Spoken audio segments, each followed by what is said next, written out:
and he had been attracted to the peasant organizations in Pescine and Abruzzo. And in 1917, he left Pescine, went to Rome, and became a member of the Italian Socialist Party at the age of 17. But as we mentioned, in January 1921, the left wing of the Socialist Party broke off and became the Italian Communist Party. So he was a member, not only a member, but one of the founders of the Communist Party. Founding members, yes. One of the founding members of the Italian Communist Party at the age of 20.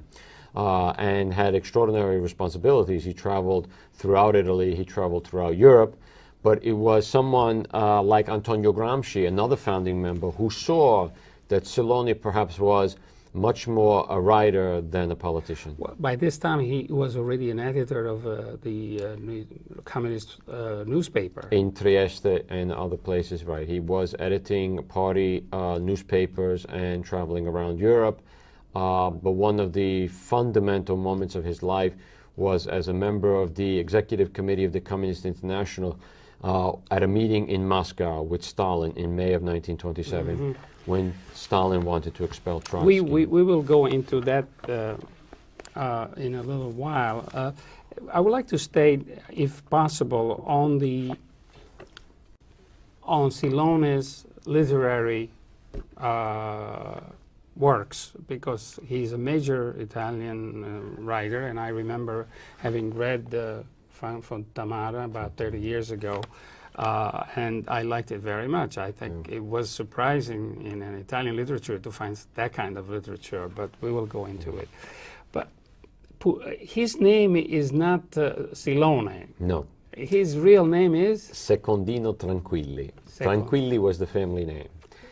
Secondino was his first name. Right. Secondino, you say that it was due to a bureaucrat who... Right. The father was a very patriotic man. He had believed in the Risorgimento, and when he brought the child to the town hall, the municipio, to be registered, he wanted a kind of patriotic name, but the town hall secretary refused because it wasn't a Catholic name, and so he said, well, name him after me. So unfortunately, Silone began his life with this awkward name. I have a different opinion of this. The word secondino is the diminutive of secondo. Secondo, right. Secondo means the second. Right. In this instance, it probably means the second son. Right, but I There don't... was a son, older, right. Domenico. There was an older son, right, and there were other brothers and siblings of sisters who had been born after. So probably secondino has to do with the fact that he was number two. Could be, right. But anyway, these are just suppositions. And then he had other names. He had many other names. What was the reason underlying? Well, when you join a left-wing political party, and then especially later when... Left-wing revolutionary... Socialist, and then communist, and then after fascism comes to power, these parties are Now this illegal. is before Mussolini came to power. Well, the Italian Communist Party is formed before Mussolini comes to power, but Silone is also a member after fascism comes to power, and in order to move around Italy and to move in and out of the country, he takes on various different names, you know. And it's only in Spain in 1923, when he's sitting in a prison, where he finally comes up with this name, Ignazio Silone, which is a combination of Ignatius Loyola, the 16th century Counter-Reformation saint, and a rebel from Abruzzo, like in the 1st century, against the Roman Empire, and he combines this Catholic name and the pagan name together to come up with a completely new, not only a completely new name, but a kind of completely new persona. And that's the one that he it became uses. The professional exactly. name. Now, what did he write? Well, in addition to, let's say, sort of like theoretical essays and political propaganda, his first major serious work of literature was, as you mentioned, Fontamara. At that time, he was in the process of being expelled from the Italian Communist Party because he had become disillusioned with politics, and especially with communism and the Communist Party. He had been diagnosed with tuberculosis. The doctors, at that point, he was in Switzerland. He was living in a small pension in Davos, Switzerland. The doctors told him he didn't have long to live. He was suffering from depression. There is some evidence that he underwent psychoanalysis in Switzerland. And depressed, thinking that he was going to die, on the verge of suicide, he said, I sat down and I decided to write this novel about Abruzzo, about Pescina, so at least I could die among my own people.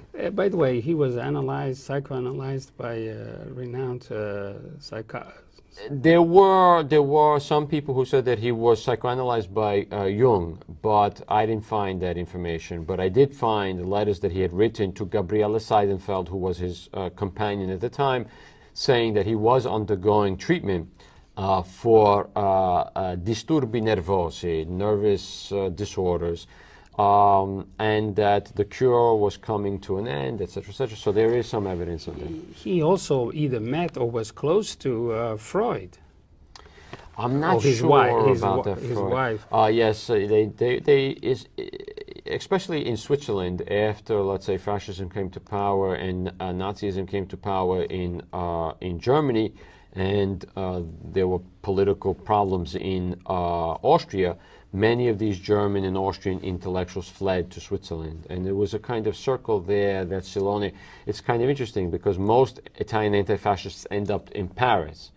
Silone instead ends up in Zurich, which was more Germanophone. So there were Austrian and German intellectuals in Switzerland, whereas most of the Italian anti-fascists ended up in Paris. Let's go back to Fontamara, because it's probably the major work. And he did not even intend he did not think he was a writer, and yet it had a great success. I think literarily you can say it's a major writer because of its simplicity and the strong ideology about the defense of the peasants. Yeah, exactly. Fontamara was something completely new in Italian literature. Until Silone came along, the peasants, the so-called cafoni, were not considered fit subjects for literature. And Silone is really the first person in the 20th century, maybe there was Verga before, but Silone combined with a kind of Marxist ideology. There's still kind of remnants of a kind of Marxist ideology in Fontamara. He was already involved in the communist. He had not been completely expelled yet when he started to write this. But it's a very simple story of a small peasant village where the peasants are abused by the local authorities, and there's only one stream that runs through the town, down the mountain, which is used to irrigate the fields of the peasants. And the local fascist comes along and diverts the stream to his own property, which basically means that the fields are going to wither away and the peasants are going to starve. And the rich is going to get the land eventually. Exactly, exactly. Yeah. Of course, it is an hymn, or it's a story about these people who can be found throughout the nations. All the nations say in writing it became successful. Not only that it was local, as he had thought it would be local, but it became worldwide and universal as well. Universal as and well. In fact, Silone had this very strange experience that translators would write to him from India, from Japan, from Poland, from Croatia, from Portugal, from Brazil, and say, the things that you tell about in Pescina, in Italy, happen here, in Croatia, in Ukraine, in Japan. They happen here every day. The Americans apparently used his book. Was it only his book, or the other, the Fontamara, or the other books? And perhaps Bread and Wine. Bread and Wine. What did they do? Well, during the Second World War, they realized that the books could be used to further the Allied cause and try to defeat fascism and Nazism. So they had the books translated in not very good quality translations, very cheaply done, and distributed by the thousands to Allied soldiers who were just about, perhaps, let's say, in North Africa or maybe someplace else, waiting to invade Italy. So that Allied soldiers would have an idea exactly what fascism was all about. Well, after he became